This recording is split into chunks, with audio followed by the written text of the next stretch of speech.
Welcome back to the Tuesday night live stream. This is Blurting While Dad. Um, so this week, I got a couple of different topics I wanted to hit. Normally, that's typically my thing, but let's make sure Instagram is up and running. And this might be my last go around with Instagram because my IG live is dry, bro. Like nobody really engages with it, and I don't blame you. Like, I'm still new and stuff like that, but um, I much rather. I think I'm gonna start playing around with some TikTok live on my Tuesday nights and kind of see what that goes with. Some light housekeeping before I get too far into the thing. I have started a Patreon, and I'm probably going to be putting these full unedited live streams on the Patreon and just clipping the other stuff to YouTube and the other platforms. In addition to that, it's not just going to be live stream stuff. Um, I'm going to be doing a little bit more creative stuff. I'm getting back, breaking out my pen, getting back into my writing game. I'm going to be updating a lot of the stuff I wrote for my old Long Boxing While Black website. And then I got some some short fiction that I'm going to probably start publishing there. So if you want to come support your boy in his creative endeavors, um, you know, um, feel free. Patreon's $5. It's a way to show some love. Let me know that I'm actually reaching who I want to reach and whatnot. And I really want to lean into this. I feel like from the Black nerd standpoint, there's a lot of voices out there. Not a lot of them are my age or older. And I'm going to explain a little bit more what that means as we get into it. So tonight, we got a couple of different things. I want to talk comic books, bro. Like I've been really, um, it's been a good week for comic books. Um, the other Batman book has been really dope. I think I'm gonna start picking that one up too. Um, with the immortal legend Batman.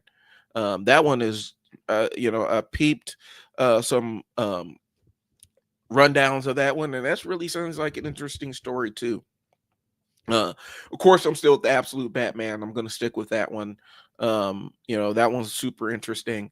But I wanted to get into some old, some more abstract, where I'm not necessarily talking about a specific comic book and just kind of giving an overview. And so today as I'm putting together for my show and getting stuff ready, I kind of lingered about with broken characters. Oh, by the way, before I get into this too far, if you like what I'm doing and you see this, like whatever platform you're seeing this on, let me know where I need to focus my attention. Let me know I'm connecting or resonating with you. I really appreciate it. So first things first, top of the show, we're going to talk about broken characters. Um, and let's talk about what makes a character broken in a comic book sense. We're talking about the traditional like superhero comics, right? Um, a broken character is where they're so overpowered that the stakes of the story don't necessarily matter, or they're always having to find new ways to they're constantly ratcheting up the threat level that this character has to face to make it believable. Where you run out of creative options, as it were, to make a creative story. Superman in the Silver Age, pre-crisis, really had this problem. Um, because some of them Silver Age Superman books was egregious, man. Dude was doing literally anything, like anything. You couldn't come up with a story that made sense outside of another Kryptonian or somebody gets hold of some kryptonite, um, or even occasionally some magic stuff. But Silver Age Superman was egregious. Pre-crisis Superman, before John Byrne depowered him, was really, really ridiculous. And um, as we drifted into the modern age, and people wanted more serious kind of stuff in their comic books, um, I could imagine it became harder and harder to write Superman, and so the John Byrne depowering him was necessary, and ended up becoming a kind of a motif of Superman comic books, where Superman reaches this threshold, and they got to go through and depower dude because he's too powerful, and that ends up being what it is. And so occasionally they have to go through and say, okay, we got to nerf this dude, um, or give him some new weakness, or reimagine what his powers are like. And that's what they do. Also, I'm trying out a new camera setup. I don't know how long this one's going to last. because I'm trying to use the camera I use for professional work, and it's having a tough time with just kind of talking head stuff, finding focus. I don't know why. I've never had issues with it on shoots or anything. So anyway, so what makes a character broken? Where they're overpowered, where the stakes don't matter. There's conceptual overload, where the plot doesn't really matter. It gets swallowed up. Inconsistencies, where you're constantly having to retcon or nerf people. Now there are situations where they constantly have to retcon or nerf people, where it's not because they're overpowered. It's just because narratively they're kind of a mess. Think like Hawkman and Hawkwoman. Um, Narratively, that entire story is a mess. And as many times as they've tried to explain it, it just gets more confounding every single iteration. And so they're having to retcon Hawkman and Hawkwoman all the time. Reader detachment, where fans start noticing when the rules get bent. Okay. And so I'm gonna throw out a couple of broken characters, and you're gonna find some that are more, yeah, everybody kind of comes to a consensus, and other ones that people don't necessarily think about. I think the first one I'm gonna list is one that people don't necessarily think about all the time, and so it's hard to determine that they're broken or say that they're broken. Um, that's gonna be Orion from the New Gods on DC, on the DC side of things. For those that don't know, and the lore of the fourth world, Jack Kirby's fourth world, and here's the thing: the fourth world was supposed to end, right? Like it was Jack Kirby's fourth world was supposed to have a definite ending, and I think he died before he got a chance to finish the fourth world, and it just kept going perpetually. And so when I'm talking about Jack Kirby's fourth world, I'm talking about Darkseid, Highfather, Mr. Miracle, Big Barda, the Furies, all them, Grady Goodness, all of them. That thing was supposed to end, right? It wasn't supposed to last past the original run. Um, and it's just been this entity that consists on and on. And Darkseid has been like DC's like when they need a villain to all attack, Darkseid is kind of the guy. He ends up becoming your default guy. Like in Marvel, Thanos has been that guy. um in DC, it's really been Darkseid. And there's a lot of commonalities between Darkseid and Thanos, all because of how Marvel and DC have done their cosmic landscape, and Jim Starlin was really influenced by a lot of Jack Kirby's Fourth World stuff. And Jack Kirby did a lot of stuff in Marvel, regarding that too. So Orion has been depicted inconsistently. And for those that don't know, Orion is basically what if Darkseid wasn't necessarily a villain. He wasn't necessarily a good guy, but he's not necessarily a villain.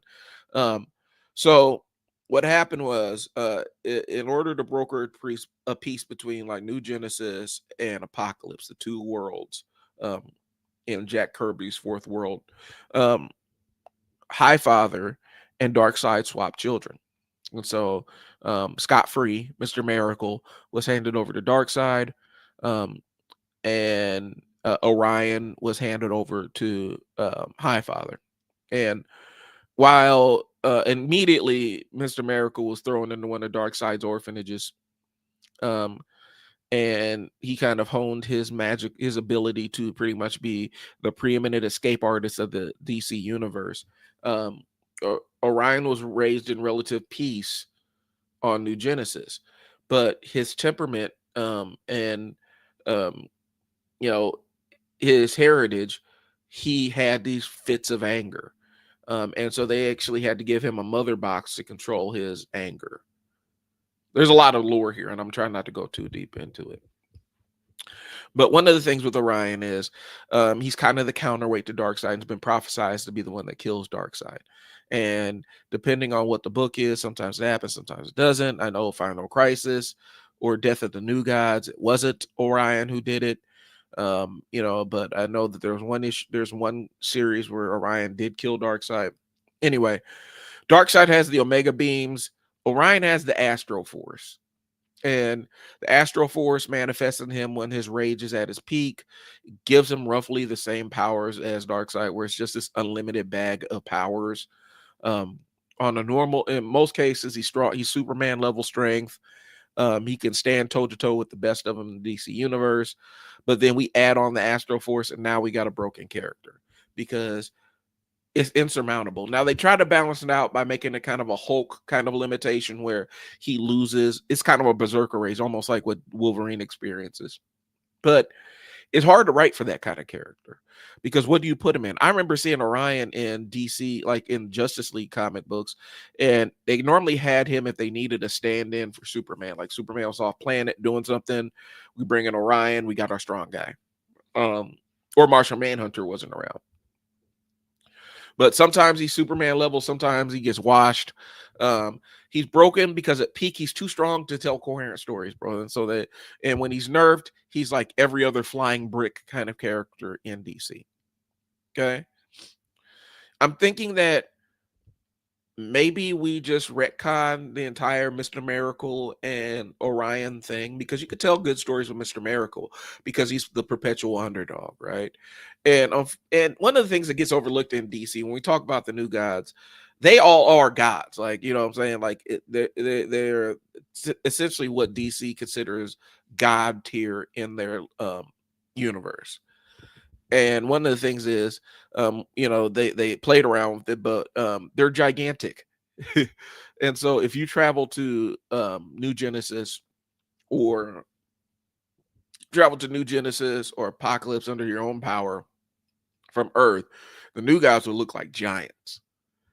And so when they come to Earth via boom tubes, they retain all their physical characteristics of being giants, except the giant part. They retain all their strength and durability.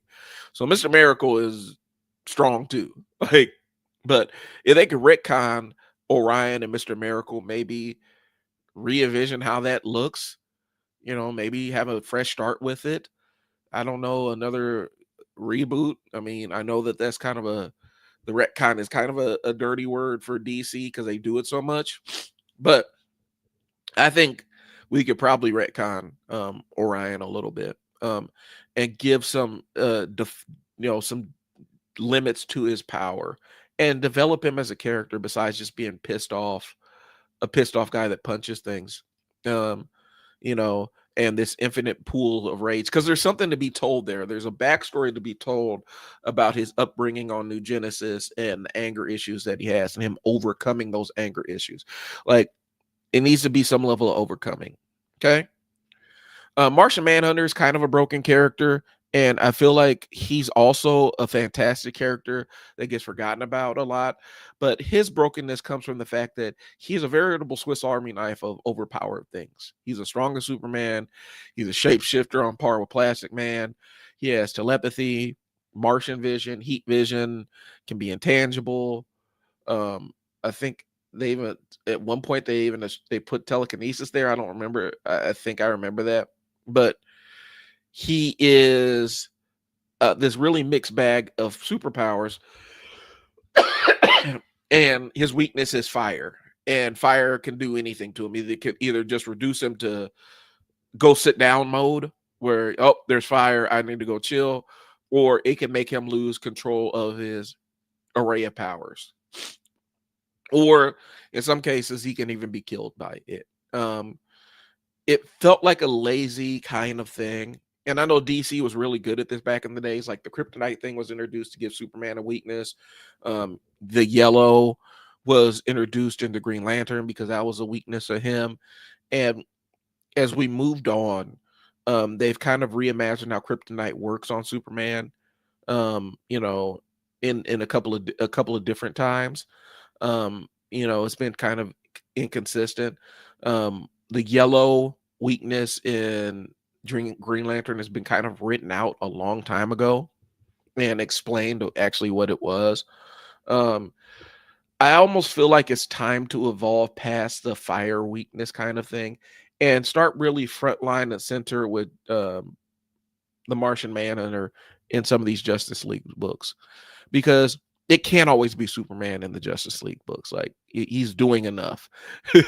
I mean, the big three, I love it, and I know that they're necessary to sell comics, but I remember very clearly back in the days, like I think it was Justice League Detroit, and this is kind of when I first started picking it up. This is when I was a little kid. Martian Manhunter was kind of the de facto leader of that team, and it was a more interesting team. He just was. Um, I think that there's layers of depth to that character that outweigh his brokenness, if that makes sense. Um, him being the soul and the hub of the current Justice League iteration, where he's kind of the one that determines the loadouts, with this Justice League Unlimited thing, is really kind of an interesting thing. I hope they hold on to it.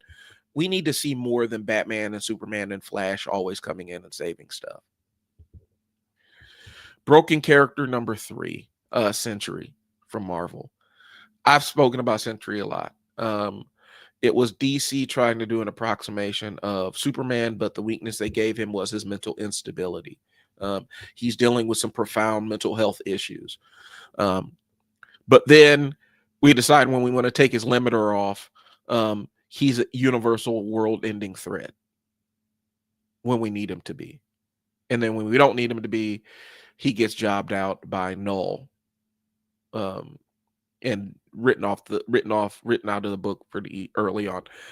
I have a problem with Sentry because now we're talking about just slapping powers on somebody.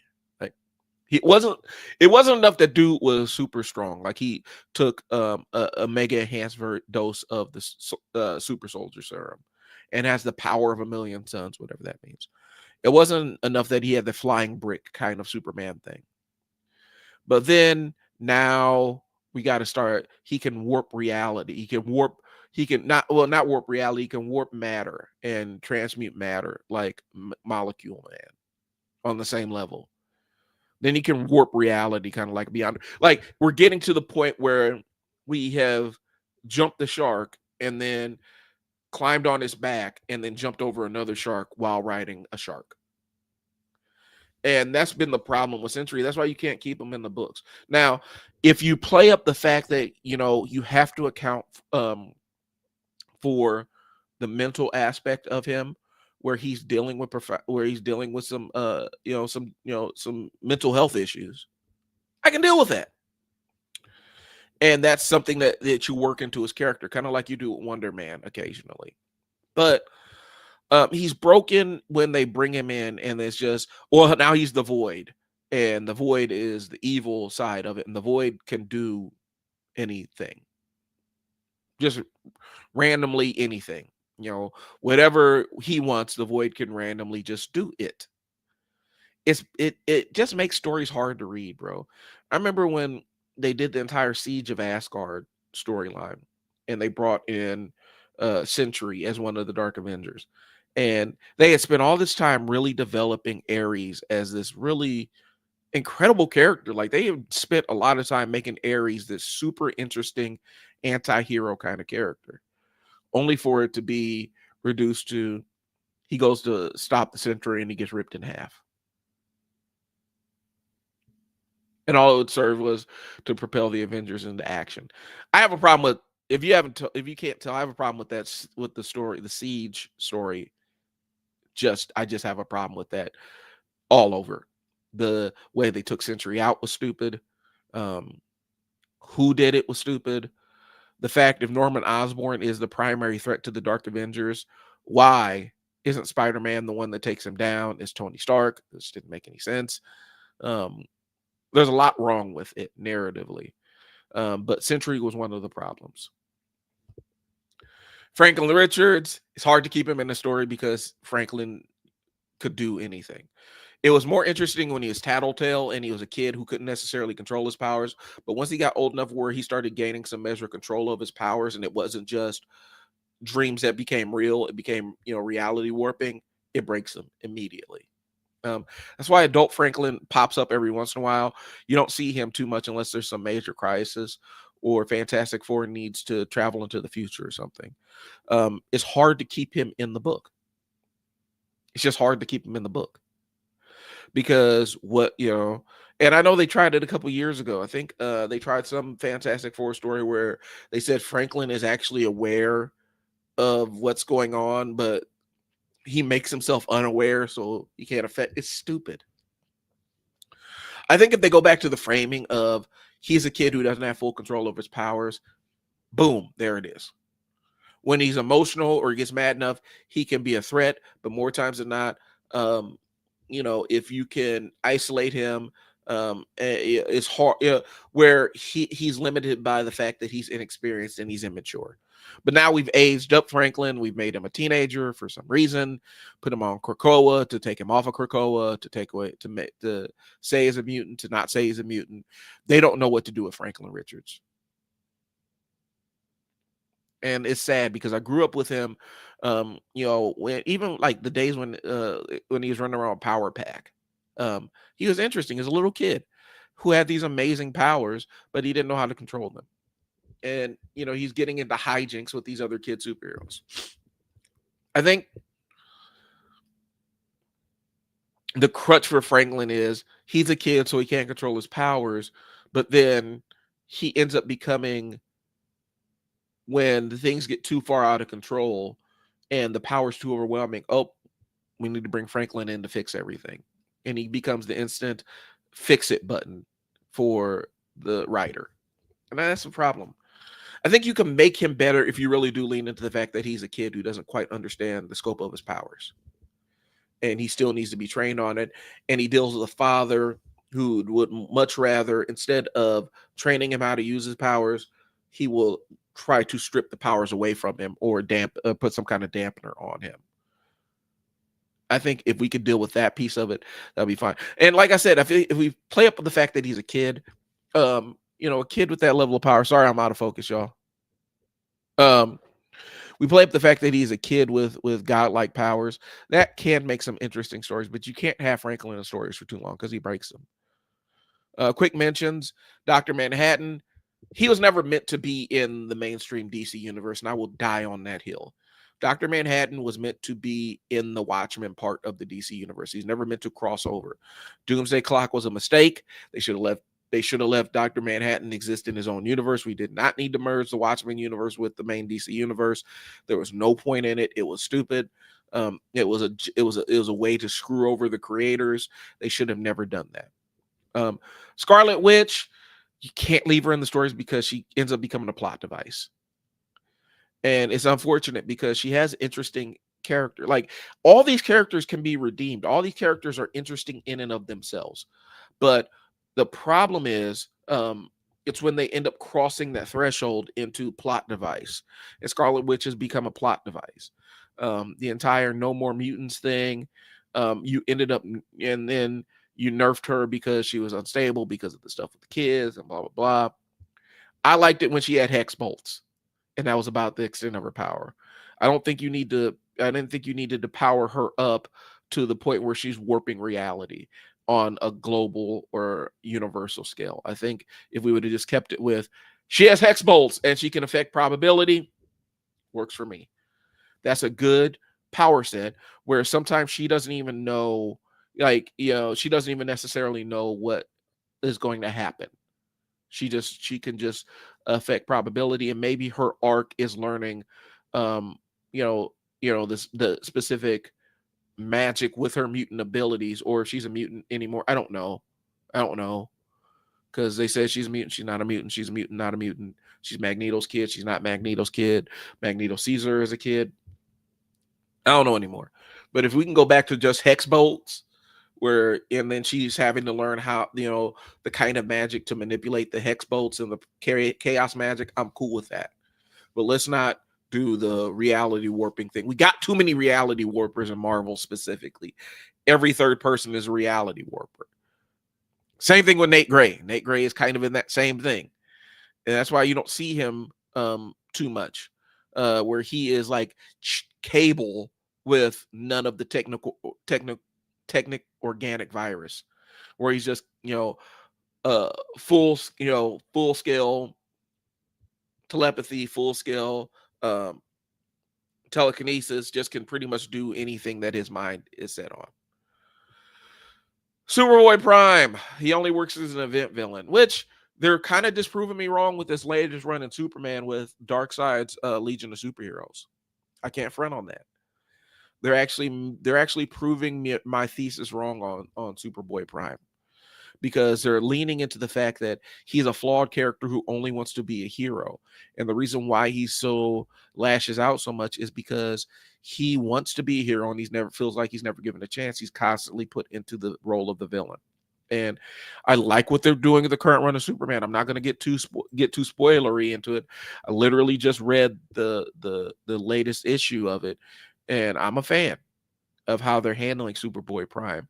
Um, I do think that they're going to have to put him out to pasture again at some point in time, or give him his own separate universe to exist in and tell stories in that universe. Just don't put him out there and then we never hear from him again until the next major event rolls around. I have a feeling that he's probably not going to survive what they got cooking here, with this big, huge event coming up with the DCKO event, which is either going to be really, really awesome because of Scott Snyder or absolutely the worst thing that's ever happened to DC. We're about to see. I have faith in Scott Snyder, but Superboy Prime, they're actually doing it the right way. I think I don't think we need to necessarily limit the appearances of these broken characters. I almost feel like they just need to spend some time and think, how can we make these broken characters more interesting? Not just put them out to pasture and bring them on when we need a team busting villain. I think if they focus on how can we make this character much more interesting and engaging, I think they solve their own problem. That's all I'm saying. So I don't think broken characters have to be the end. Like I don't think if a character is broken, that doesn't necessarily mean it's the end. Because Batman is a broken character. To be honest with you, Batman is broken to a degree because there's nothing he can't do as a human being. So Batman can be considered a broken character, but they constantly find ways to tell interesting stories with him. Now, at his worst, the Batman always figures everything out gets old. But if you keep put like stuff like Court of Owls, where you put something insurmountable in front of him and really break him down and force him to have to survive, where there's actual imminent risk, or you like he might not make it, even though he's going to make it. I like that kind of stuff. That's why I like Scott Snyder, bro. He always raises the stakes on Batman. I've already talked enough about Scott Snyder. But all right, broken characters. I don't think that it's the end all be all. I just think they need to sit down and reimagine some of these characters because these are some good characters. We can write some good stories about them, but we just need to make sure that we reckon on them and pull them out. And I know there's a lot of editorial stuff that goes into it, so I don't pretend to understand that side of it. A lot of editorial mandates are affecting how some of these characters are presented. Segment 2. This is my next bit here. And I'm kind of break this up into segments so I don't linger on any one point too long. One of my favorite comic books one of my favorite series that I've ever read. And I'm getting over a head cold. So if I sound bleh, that's just what that is. One of my favorite books that I've read in recent years. And when I say recent, I'm talking about like the last decade. It's been over a decade since this one dropped. Wow. I'm washed, bro. This thing came out 15 years ago, bro. Jeez. If you want a good series of comic books, do yourself a favor and go pick up whatever trades you can find of Transformers when they were in IDW universe. That is some of the best world building, some of the best character development that you're ever going to see. They mix comedy, drama, interpersonal relationships, extreme and horrific violence. Like it was like the perfect mix of everything. And so I'm going to give you a jumping on point. If you want an entry point into the amazing world of the IDW Transformers universe, Last Stand of the Wreckers. It was a 2010 5-issue miniseries by James Roberts and Nick Roche. An amazing story. It's the perfect entry point if you're looking for something that's not Marvel or DC, and you're looking for really good stories where you can invest in the characters and stuff. I can strongly suggest go find the trades of anything that was written for Transformers in the IDW universe. It was amazing. Last Stand of the Records is your jumping on point because that's the one that got me into it. Okay. So, and I'm doing this segment because I just low key wanted to talk about Overlord because Overlord is my favorite villain, bar none. Outside of Doctor Doom, Overlord's one of my favorite villains that's ever been written in a comic book. And this is just, I mean, we're talking about something from 15 years ago that really established his character, but he's still one of my favorite villains. And when I get done, hopefully you'll want to follow up on it. Last stand of the records. So in the in universe, the Wreckers are essentially the Suicide Squad for the Autobots.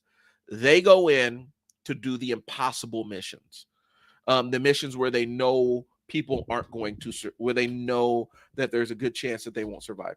And I'm gonna tell you, in the Transformers universe, the IDW Transformers universe, death is an ongoing thing. Threat of death. Autobots get killed all the time. Decepticons get killed all the time in horrific ways. And some of your favorites get really, really jacked up in those books. But the Wreckers are Autobot commandos. They are the group of Autobots who have expertise in engineering, but they're built as combat specialists. Um, a lot of them, a lot of the Wreckers, it's just assumed that their term of service in the Wreckers, you're going to get killed. And do yourself a favor, actually go to some of these wikis and you could actually fill in a lot of information, a lot of gaps. The Wreckers I'm talking about is going to be the IDW Wreckers. So that's exclusive to that. But they are the ones that you call in when success is non-existent. Okay. Um, they are, for a long time, they were just a rumor in the Autobots because it doesn't feel right because they take on extreme missions. They have a low survival rate. According to the IDW books, their survival rate of missions is about 38 to 42%. If you get put into the Wreckers, there's a good chance you ain't gonna make it back home. And they're kind of the ones that have been dishonorably discharged. They are the wild cards, and they're kind of the no rules. Um, they're kind of the no rules. Like they have a code, but they are the Suicide Squad of the Autobots. Let's just I'm gonna stop beating the horse. They're Suicide Squad. It's a mix of vets, and so some of the roster has been Springer, Cup, Perceptor. Then you have Iron Fist, Rotor Storm, Pyro, Guzzle. The most consistent wrecker that you're gonna find is like Springer. Springer's been the one that's been consistently known in the the ongoing one. The beef between Stringer and Iron Fist has a lot of history because there's some dark stuff that happened.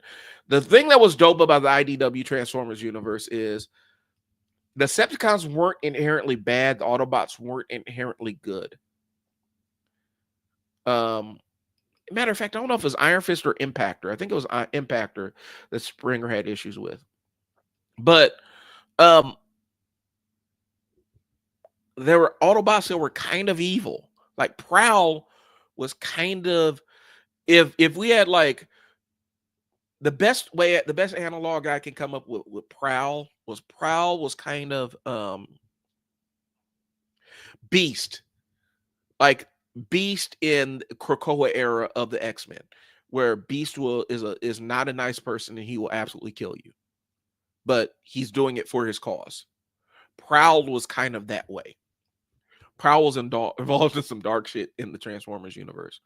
Megatron ended up becoming an Autobot and renouncing the Decepticon ways. Like the lines of good and evil are blurred, and one of the things is the thing that you're aware of is this war has been going on for 5 million years between the Autobots and Decepticons, and their entire galaxies that have fallen victim to it. And so initially it was Prime and Megatron meeting. Optimus Prime was a cop on Cybertron. Megatron was a gladiator in the arena. And they had a very strict caste system. Like there's a lot of lore that goes into it. And so I'm doing y'all a disservice by trying to break it all down to you. So I'm trying to give you enough connective tissue so that you go out and pursue this book on your own. You need to go pick up the IDW Transformers books. Start with Last Stand of the Wreckers and work backwards if you need to. But Lost Light was amazing. More Than Meets the Eye, Robots in the Skies were both amazing. But go dabble in the IDW Transformers. I cannot stress that enough. Okay. So the idea of Last Stand of the Records was about presenting people, characters that were considered side characters and putting them in the forefront. Now, we're on to the main event. The main villain in this was Overlord. Overlord is the main villain of this. And the way to describe Overlord is, what if you could either use Sabretooth or Wolverine, depending on what their skeleton was. Let's give him an indestructible skeleton, a healing factor, enough armaments to strip a planet barren by himself on his dolo. And on top of that, his personality is like, he has the relentlessness of like Michael Myers or Jason with unbridled glee. Like, it's glee. The best way I can describe Overlord is gleeful killing. He is thrilled to fuck you up. He is thrilled to kill you. That's Overlord. It's the glee of like a Freddy Krueger or even a Pennywise. He's having a great time doing it. And it doesn't matter if you're an Autobot, doesn't matter if you're a Decepticon. He sees killing you as his art. It's the way he practices art. Dude even looks like Tim Curry, like the way they draw his face in the panels. He looks like Tim Curry in it. Crazy, crazy work. But he's narcissistic, he's sadistic, and he represents a part of the Decepticons that they call the Phase Sixers. The Phase Sixers were invented by Megatron. The Phase Sixers are basically walking super weapons, and there's 6 of them. And I got to go back to my outline because I actually had a lot more in my original draft of this.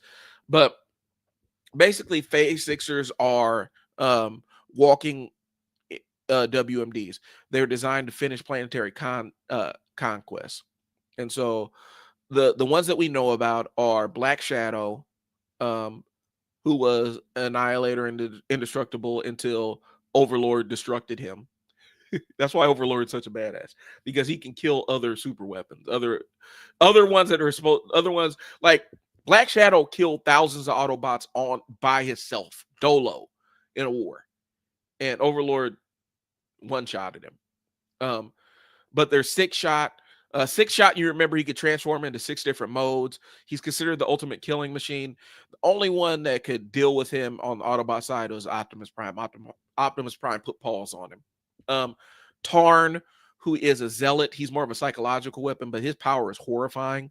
And then there's Overlord, who kills other Phase Sixers, and he's obsessed with proving himself to Megatron, and not proving himself in a fight, in a fist fight. Okay. So the setting of Last Stand of the Wreckers, it takes place on Autobot prison planet that had been taken over by the Decepticons.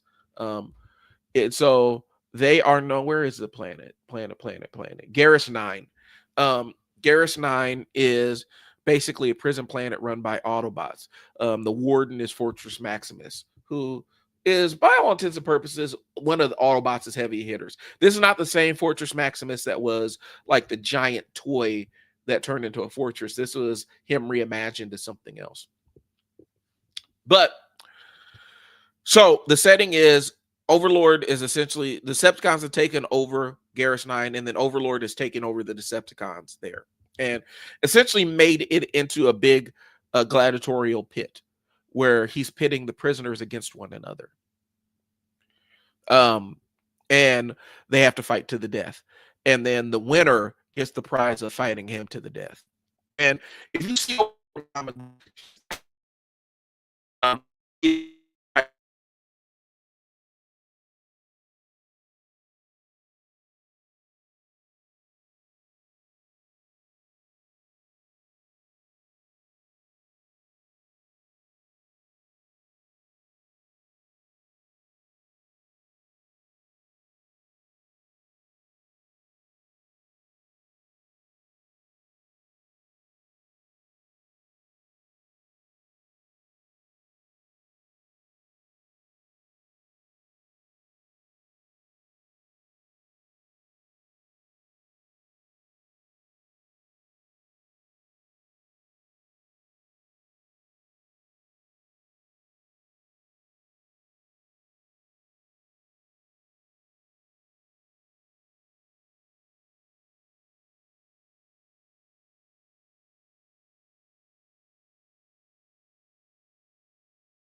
Sorry.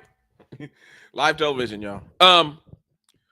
Like I said, I've never seen anybody get done filthier than Pipes by Overlord. It was absolutely awful work. Um, only people I've seen get done filthier was by the Decepticon Justice Division, who is Megatron's enforcers for people that defect against the Decepticon cause. And guess who was one of their targets? Overlord was one of their targets. And they messed up a lot of Autobots to get to Overlord. And I don't think they ever really caught up to him. But there's a lot of lore here, y'all. Y'all got to actually go read the books. Like, there's so much lore here. And that's why I highly recommend the IDW Transformers series. There's so much. The world building is fantastic. So let's run it down. And I'm trying not to get into too many spoilers because I want you to read this book. But long story short, Fortress Maximus versus Overlord. I almost feel like Overlord kind of got the drop on Fortress Maximus. But Overlord beats his ass and then humiliates him and then takes Fortress Maximus and throws his body to the prisoners in the Decepticon, the prisoners, for them to toy with him and torture him. But then he threatens them and says, "And if anybody kills him before I get my hands on him, is a rat for you, and it's gonna hurt." Demented stuff. The entire panel with Overlord just casually torturing, Fortress Maximus. And robot on robot. If you thought, I mean, you're talking about all these robots or whatnot, this was bone chilling, bro. Like, it was terrifying. Last Stand of the Wreckers, the best way I could describe it was a survival horror comic book. Because the Wreckers have to go in against these insurmountable odds and defeat a Decepticon super weapon. And then try to live to tell the tale. And the 5 issues really build up. You really do get connected with these characters. And it does hurt when some of them do not make it. They don't survive the battle. Like I said, there's real stakes. Anybody can die. And Overlord isn't just like a villain. He's a force of nature in this book. But it's a force of nature in the very best way possible because he's charismatic. He's having a great time doing it. And he's terrifying. Overlord is a terrifying villain. And not terrifying in the Megatron way. Megatron is brutal because of his belief that in that series was peace through tyranny. And he strongly believed that. That the only way for them to achieve peace on a galactic scale was to be a tyrant and control the entire universe. And it's peace through tyranny. It was through conquest.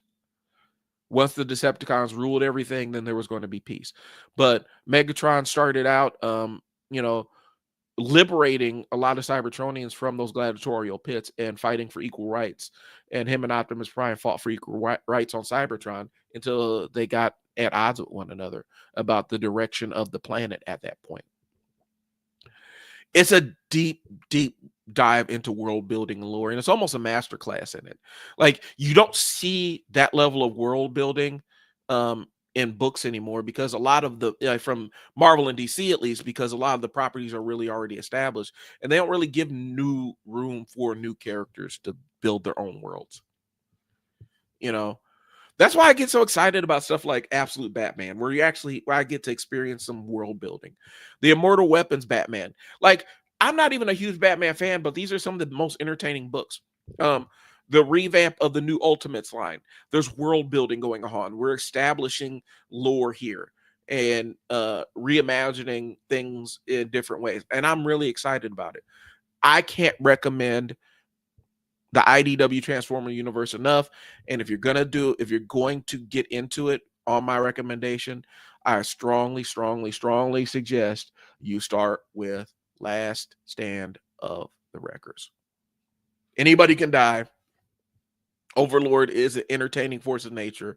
The themes are sacrifice and expendability, and they deal with trauma.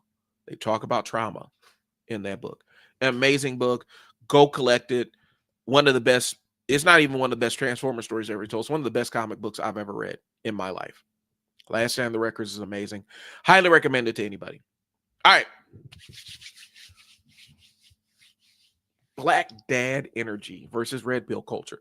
I started this channel as a counterweight to a lot of the red pill incel bullshit that I see floating around on social media.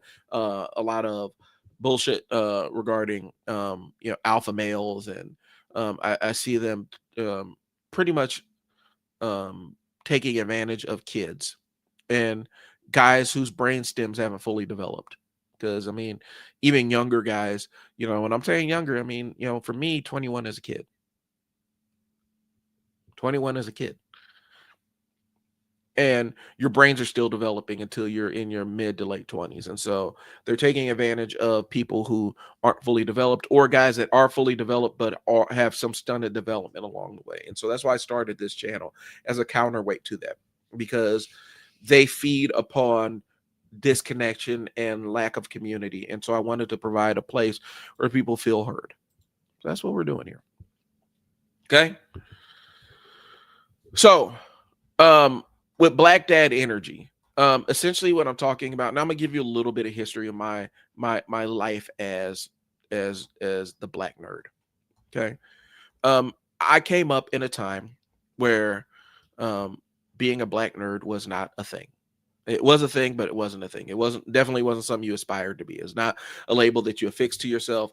And when I was growing up, nerd, because a lot of the hood dudes, a lot of the hood guys and the guys that were more popular, they still play video games, read comic books, did sci-fi, pro wrestling, all that stuff. Like they still did all that stuff.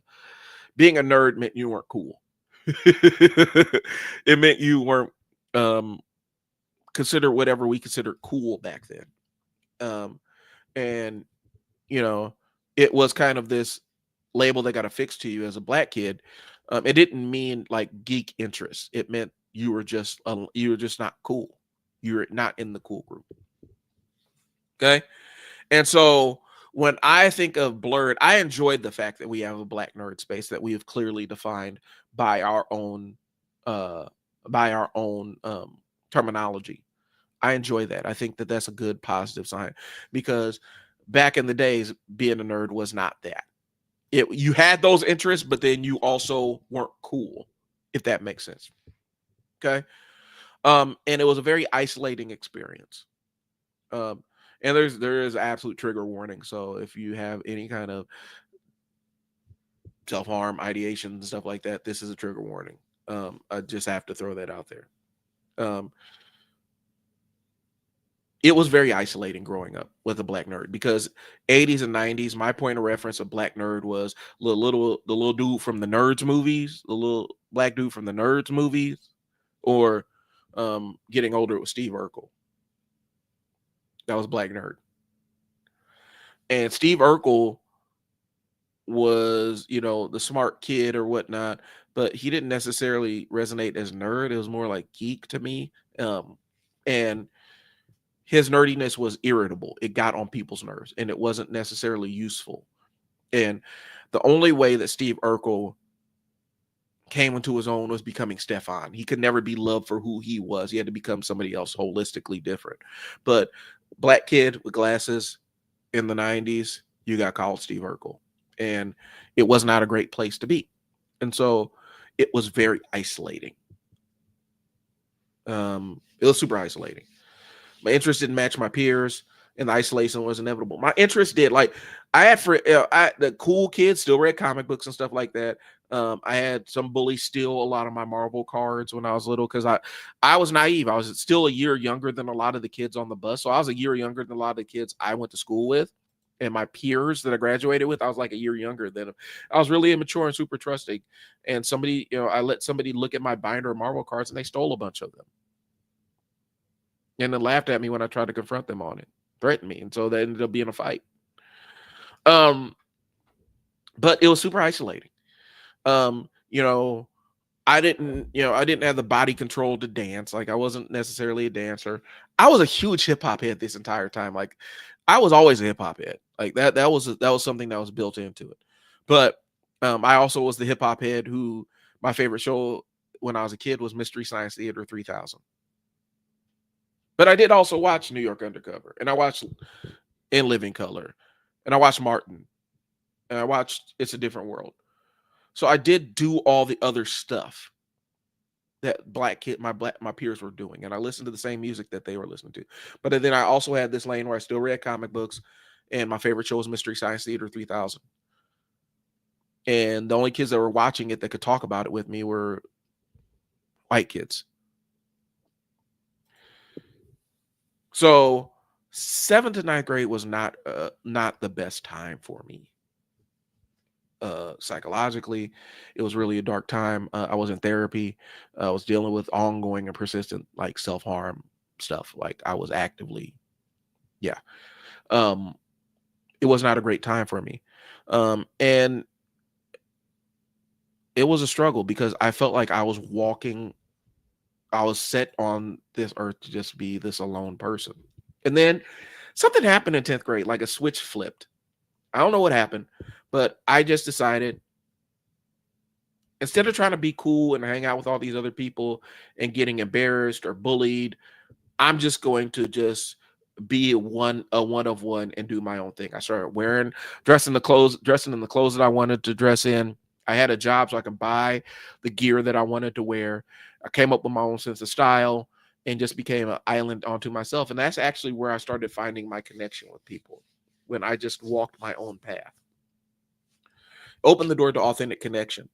And so the reason why I'm telling you guys this is I want you to know that the isolation is real, but it doesn't have to become bitterness or nihilism. Just because you're having a tough time finding that connection with somebody doesn't mean that you will never find a connection with somebody. And if you walk into this world, walk into every single situation led by your pain and led by your loneliness, when you interact with people who you probably could connect with, you're going to bombard them with that. And instantly it will drive people away, the people that may want to connect with you. I know a lot of people that I've seen a lot of cases where, specifically women will talk about, they like this guy who was the nerdy guy, nerdy archetype or whatnot, but his anger, he was trying to punish them for all the bad interactions they had with women their entire lives. You do not have to lead with your pain. It can shape who you are, it can shape your experiences, but you don't need to lead with that. And that was the lesson from being isolated, essentially from 6th to 9th grade. And I know a lot of guys that never got over it. And it ended up becoming it's pathetic to see them as adults still have these rages for the time that the girl denied them, and it's like their entire life ends up becoming a revenge fantasy. Really dark place to be. And that keeps you trapped. The isolation doesn't have to be the end point. When people say work on yourself, King, when I think work on yourself, find the things that make you happy and then become radically authentic to yourself. Be who you want to be. Now, if who you want to be is illegal or harms other people, don't be that person. Go be somebody else. But as long as you're not hurting anybody, be who you are. Okay? One of the reasons why I'm saying that is the red pill space takes advantage of that lack of connection. And it tries to identify with you.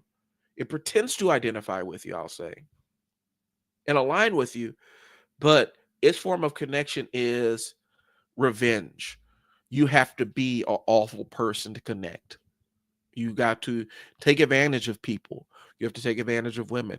You have to be um, this genuinely awful person to connect. And I'm here to tell you, and I've said it before, and I'll say it again. A lot of these dudes that perpetuate this bullshit in this manosphere space, the literal only reason why you see them surrounded by women is because they have money from telling people how to be alpha males. They made their money and they artificially surround themselves by women that they pay, because they are not compelling enough or interesting enough people to you know be around. Andrew Tate is a geek. I'm here to tell you. I'm a nerd. Andrew Tate is a geek. Myron Professional Fit is a geek. Oh, he'll call me fat and all. I don't even I won't even cross that dude's radar. He'll have all the insults. He's a geek and he can't whoop my ass. So I really don't care. A lot of these dudes are awful people in real life, and the only reason that they are able to give the trappings of success is because they have money. Byron got outed by his ex. Like she wasn't even really romantically involved with dude in a physical way or anything. She is there for the money. Okay. That's the world that he invited in because he reduced every interaction to a transaction. Isolation can do that. Hurt dudes do that kind of stuff where everything is a transaction. Every interaction is a transaction. You don't have to be that way. And so I'm saying that to say this. There are guys out there that survived and endured that stuff. I'm one of them. If you ever need somebody to talk to or whatnot, shoot me a message. If you need encouragement and whatnot, pop on the live stream. I'm going to be creating communities. There's going to be communities to hopefully be an alternative to this bitter, ugly, red pill shit that's out there. Because it does feed on your loneliness. It feeds on your negative emotions. And then it tells you to overcome those negative emotions by becoming a negative, awful person. Okay? Honesty is different than tactlessness. I can tell you something that is honest without demeaning you, without destroying you. And it may not be a positive thing that I'm telling you, but I can do it without invalidating you as a person. Okay? But my nerd interest linked me to unexpected people. Like I said, some of the dudes that were cool, we linked up with because we had shared interests. And since I wasn't trying to be like them, I was myself. They were comfortable around me. They could be themselves. They didn't have to put on airs around me. But I learned how to walk alone until I found people that were people that I wanted to be around. Okay. Dealing with getting roasted taught me how to roast people. It built resilience. Okay. It did. And I think what happens is a lot of times when we artificially seek these connections with toxic people in these spaces, you skip the step of learning how to be resilient. I know there's something there, but you feel like you skip resilience. You don't learn how to be resilient by forging artificial connections with toxic people who just tell you all the negative shit that your heart needs to hear because you're hurting. That's not building resilience.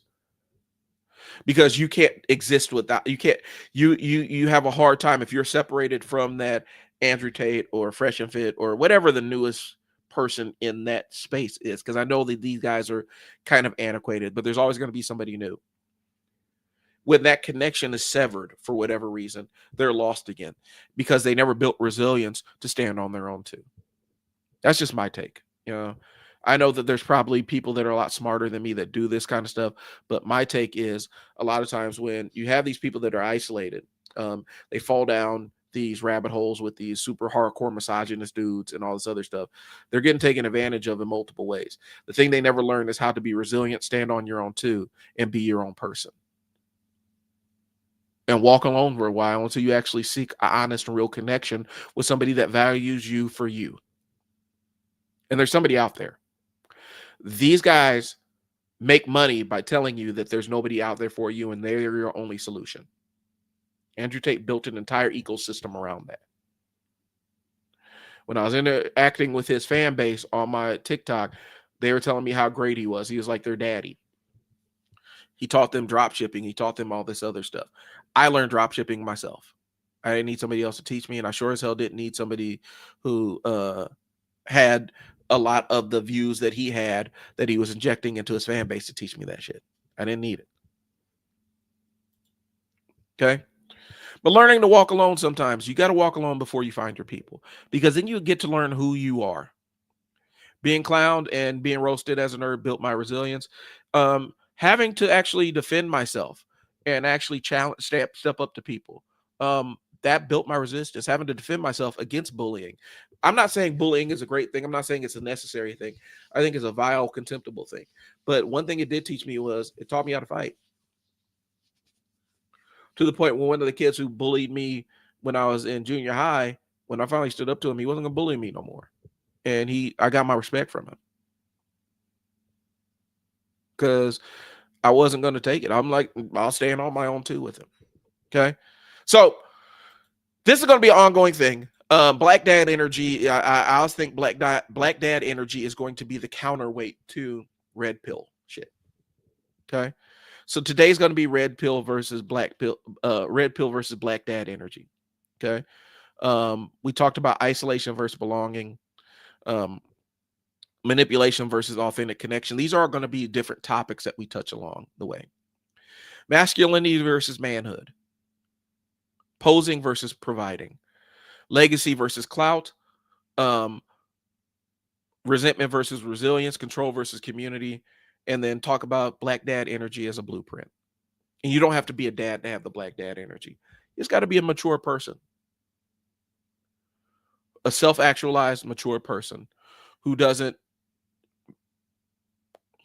seek to invalidate others to feel big. You don't have to do that. I don't know if it was Alice Walker who said it. If the only reason you can be big is because everybody else is on their knees, then you have a serious problem. And that's kind of what we're up against in a lot of these spaces. You get people that were bullied, that their reaction to being bullied is become bullies themselves. I lived in isolation. I dealt with the negative self-harming feelings and the stigma of being the nerdy black kid in the 90s. And I'm telling you, it wasn't the same. Like being a black nerd in the 90s is not the same as it was post like the Toonami world, where everybody kind of had the same nerd interest. I actually had to seek out, Dragon Ball Z and all the other stuff. Like there's a difference. Before black culture, before nerd culture became mainstream, especially in the black community, being a nerd wasn't just because you liked comic books or sci-fi movies. It was you were an outsider. You weren't a cool kid. Okay. But the stigma of being a black nerd at a time where being a black nerd was truly not accepted. And I'm not saying that you need to stay in that point. My expectation is that you grow past that. It changed my lane and saved my life by radical self-acceptance. Okay. So the challenge is, okay, if you're lonely now, one, where can you find a community of people that's not going to take advantage of you and that's going to value you for you and build you up? Where are you going to find those real connections? And how are you going to build your resilience? Your ability to overcome those negative emotions without being a provider of same negative emotions. That's black dad energy. So hopefully we can build upon that, y'all. So hopefully, you guys got something out of it. I'm going to be starting, I'm going to have my Patreon community. I'm going to be doing the Discord server. I'll figure out what other community aligns with what we want to do with this thing. Okay. But I do want to have a space for black nerds who feel that level of disconnection. It doesn't have to be, it's not just men, there are women that are going through this too, but a place where you can feel that authentic connection with people that value you for who you are. Okay. And guys, if we have women in there, this is not a meetup site. Like if you find a connection like that, that's great, but this is not what this is for. This is not a dating site or hookup site. Okay. So when I set this thing up, that's not what it's going to be about. All right. Next. All right. So as you guys know, I am the hip hop and I'm a hip hop head. That's like what I do. Like that's my happy place. Listening to hip hop mellows me out in the same way that smooth jazz relaxes people. Right. Jay Electronica dropped a bunch of stuff over the last couple of days. And they're saying that he's dropping like 16 releases or whatever. I don't know. I don't pretend to understand what his artistic process is. All I know is that I've been waiting. I had waited for his first actual album to drop since before my oldest child was born. And the first album kind of dropped in 2020, that thing he did with Jay-Z, um, where part of it sounded unmixed, but it was more or less a coherent record.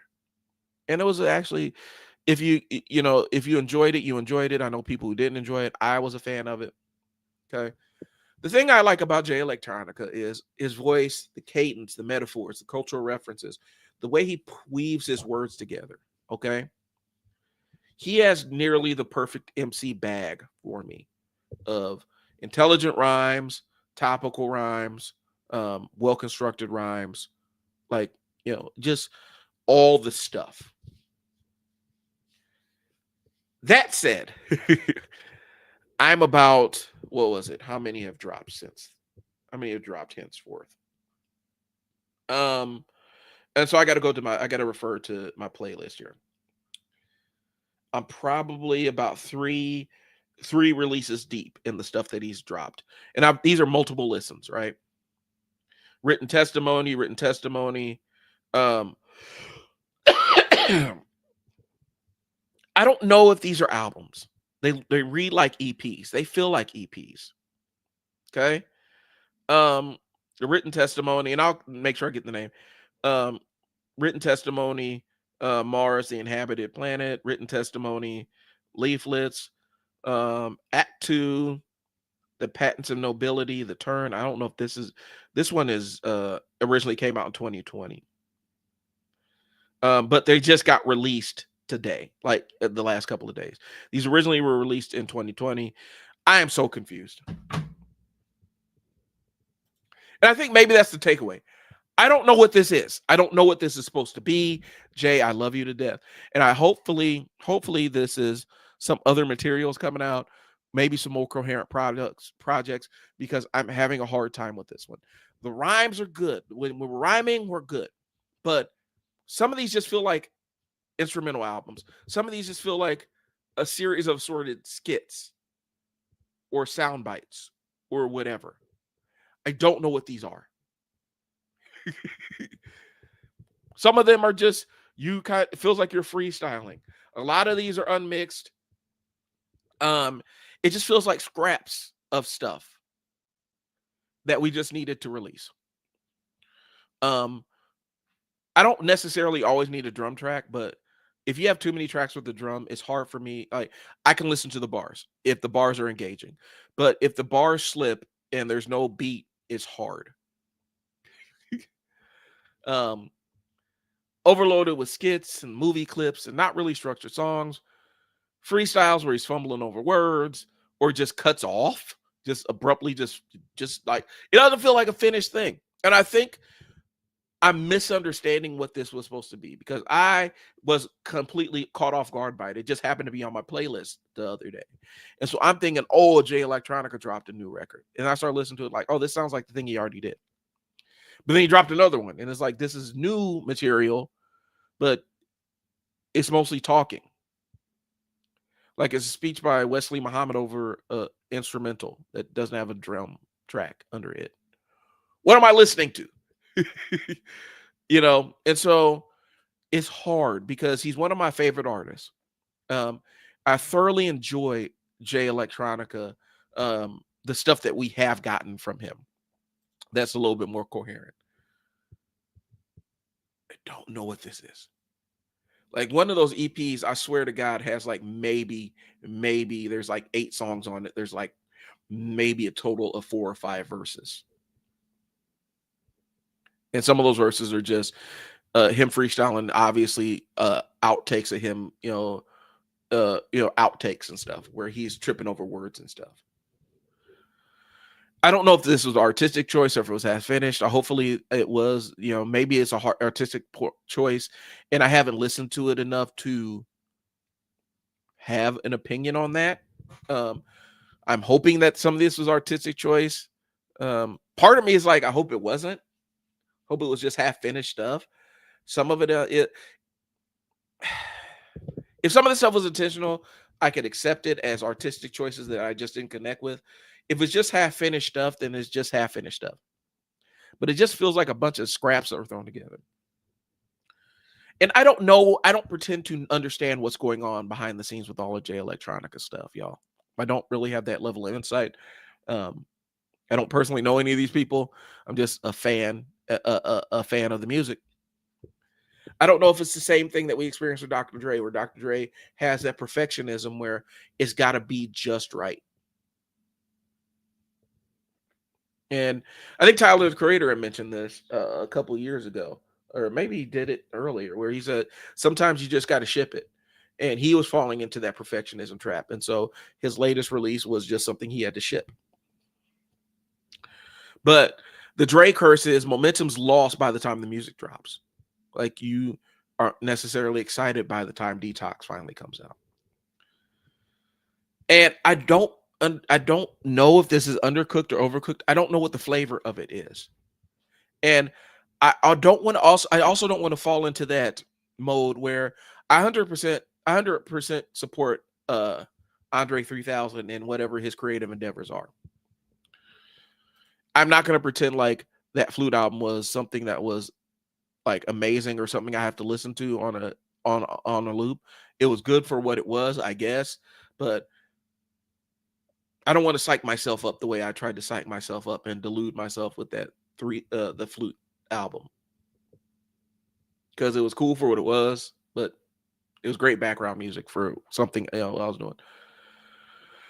I would pay for a coherent, fully produced Jay Electronica album, even if the production wasn't where I needed to be, just because I'm a fan of the wordplay.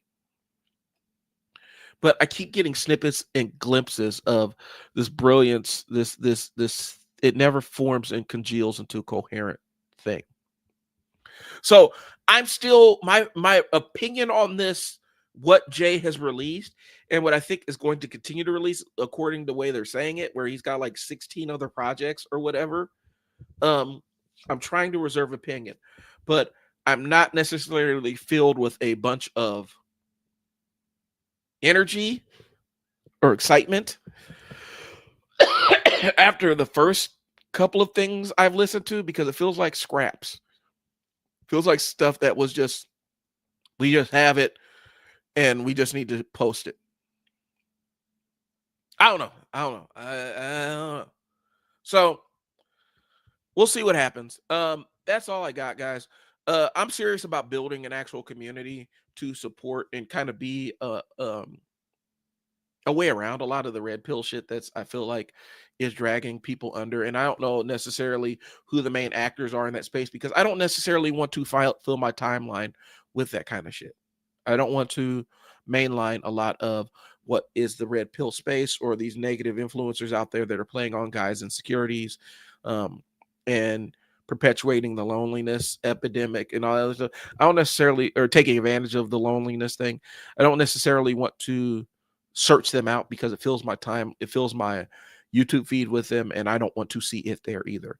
But I want to have a counterweight for the black nerds that feel like they've been marginalized. Now, that caveat being said, this is not a place for you to come and take out your aggression on people that you thought were your enemy or people that you thought did you wrong, because a lot of y'all do that with black women who are nerds, and it's bullshit. Is absolute bullshit, because somebody hurt your feelings back in the day. You're going to take that pain and inject it into somebody else. I don't like that stuff. I don't like the idea of taking your misery and injecting it into somebody else's and making it their misery. I don't like that stuff. And so that's not what we are going to do. All right. So I do appreciate y'all tuning in.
Okay, so I'm gonna sign off now before my internet completely crashes. I'll talk to y'all later. Peace.